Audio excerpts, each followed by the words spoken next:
66 anyos nga lolo patay human gitigbas o giputlan pa gyud sa iyang kinataon dito sa ilang dapit sa sitio Cuare, Barangay Santa Cruz, Villaba, Leyte niadtong Abril 3, alas 3 sa hapon. Mato ni Police Corporal Mario Flores sa Villaba Police Station. Nga pasado alas 4 sa hapon miduol ang pagumangkon sa biktima sa checkpoint kanimutang sa Barangay Tumama. Sa ilang pagresponde ni abtan sa mga pulis ang suspect nga nagbitbit og sundang nga ginawang gigamit sa pagtigbas. Isuway pagpagsukol ang suspect apan napugnan sa kapulisan.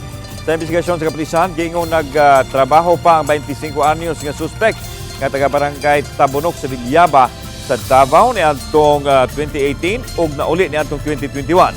Asoy sa pagumangkon nga naglakaw siya uban sa iyahang tinahan paingon sa balay sa iyang uyuan apan sa ilang pag-abot sa balay nakit-an na lang nila nga migawas ang suspect nga gakupot sa sundang.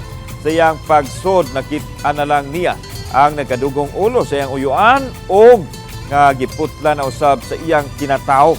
Nakita usab sa crime scene ang patayng baka o mga manok nga iyas biktima.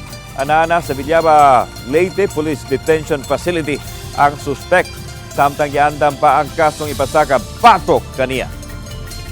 Namunta namin doon sa area sir, yung kasama ng biktima na pinagtataga. Yung may baka din doon na halos putol na rin yung ulo. Tapos yung mga tuwan doon, mga saging, putol-putol, may mga manok pinapatay.